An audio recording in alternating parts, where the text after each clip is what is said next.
할렐루야. 한 주간도 평안하셨죠? 오늘은 말씀의 삶 여섯 번째 시간입니다.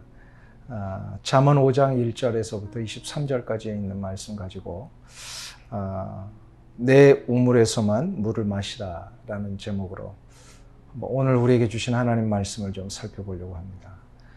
우리 다 함께 잠언 5장 1절에서 23절까지의 말씀을 저와 함께 봉독하실 때에 우리에게 주시는 말씀으로 함께 받기를 원합니다.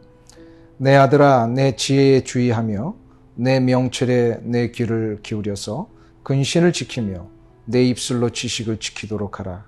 대저 음녀의 입술은 꿀을 떨어뜨리며 그의 입은 기름보다 미끄러우나 나중은 쑥같이 쓰고 두 날 가진 칼같이 날카로우며 그의 발은 사지로 내려가며 그의 걸음은 스올로 나아가나니 그는 생명의 평탄한 길을 찾지 못하며 자기 길이 든든하지 못하여도 그것을 깨닫지 못하느니라. 그런즉 아들들아, 나에게 들으면 내 입의 말을 버리지 말고 내 길을 그에게서 멀리하라. 그의 집 문에도 가까이 가지 말라. 두렵건대 내 존영이 남에게 잃어버리게 되며 내 수완이 잔인한 자에게 빼앗기게 될까 하노라. 두렵건대 타인이 내 재물로 충족하게 되며 내 수고한 것이 외인의 집에 있게 될까 하노라.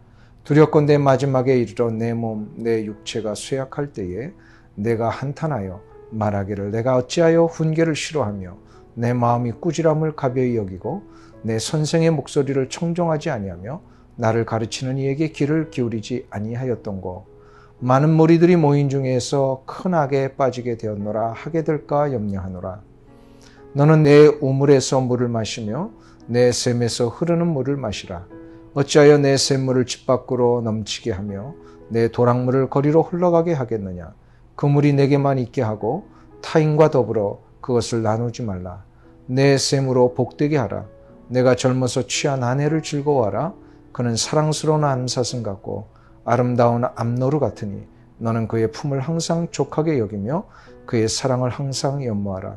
내 아들아, 어찌하여 음녀를 연모하겠으며 어찌하여 이방 계집의 가슴을 안겠느냐.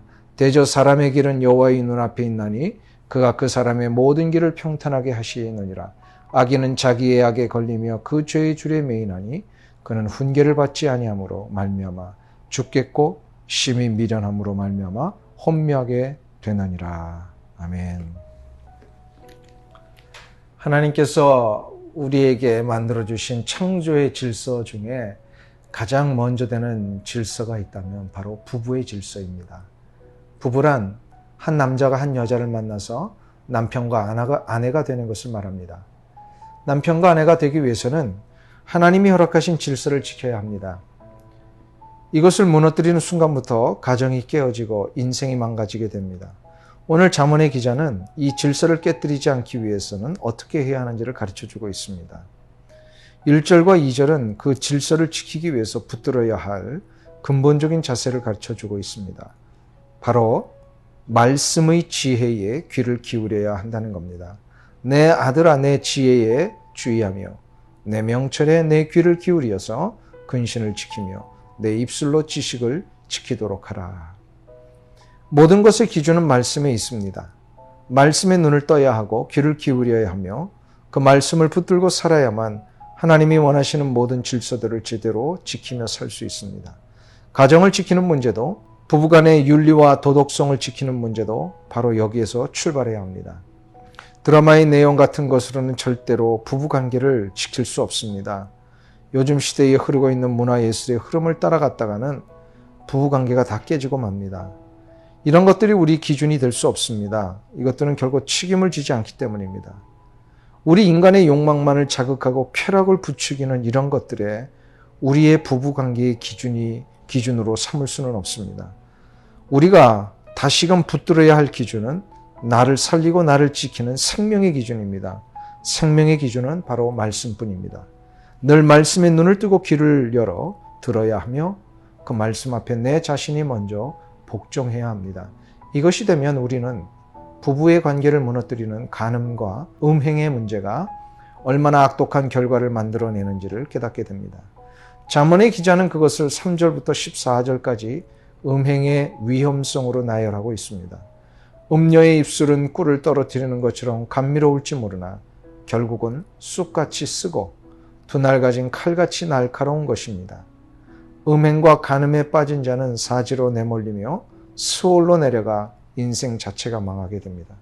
간음에 빠진 자는 존영을 잃어버리게 됩니다. 존영이란 자신이 갖고 있는 존귀한 명예를 말합니다. 존귀함과 명예도 잃습니다. 생명이 짧아지고 재물을 잃으며 육체의 병이 들게 됩니다.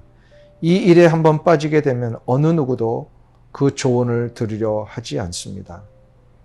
그러면 이처럼 인생 자체가 수월에 빠지게 되는 일로 인해서 자신을 지킬 수 있는 방법은 무엇일까요? 그것이 15절부터 23절에 나오고 있습니다.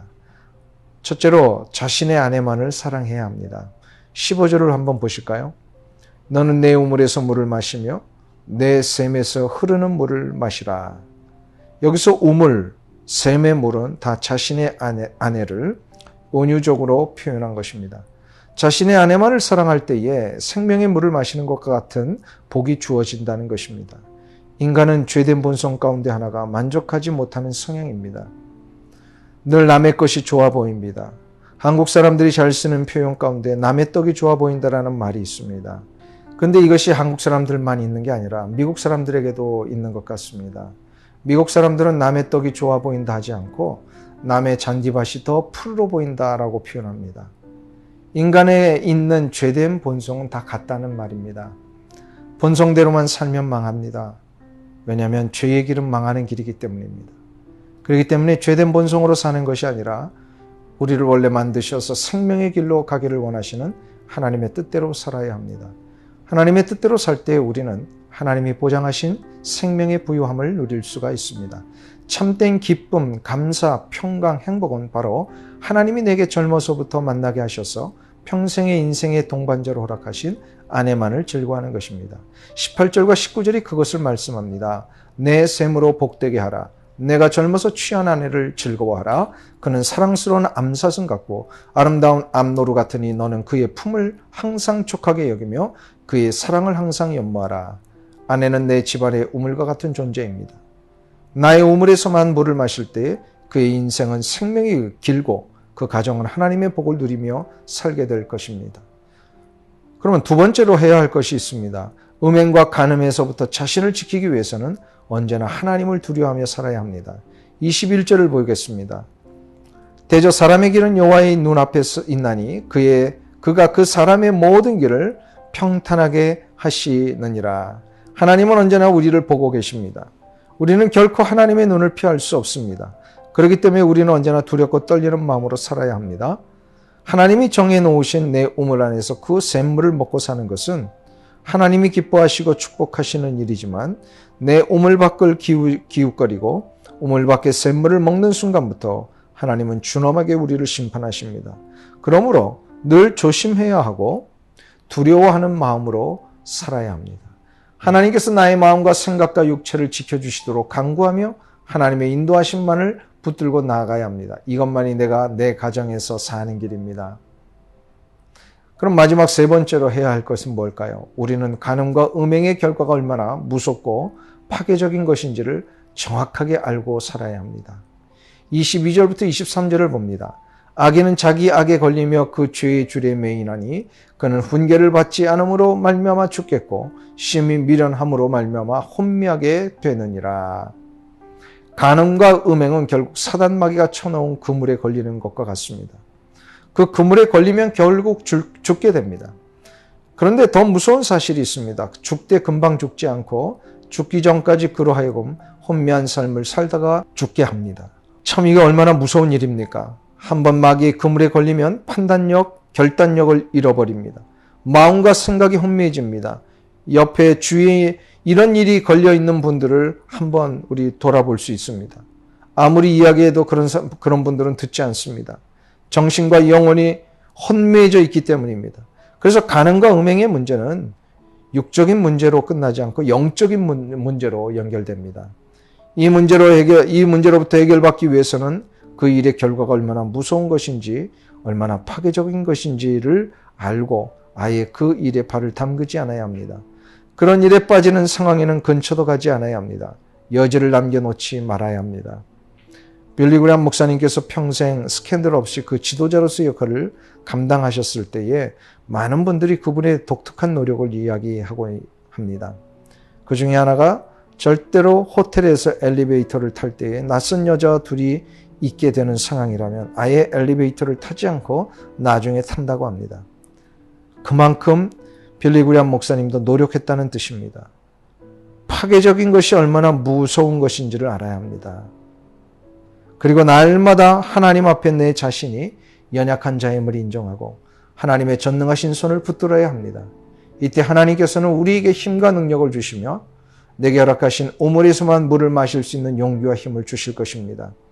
그리하여 우리 모두가 하나님의 놀라우신 생명의 역사를 누리며 사시기를 간절히 축원합니다. 감사합니다.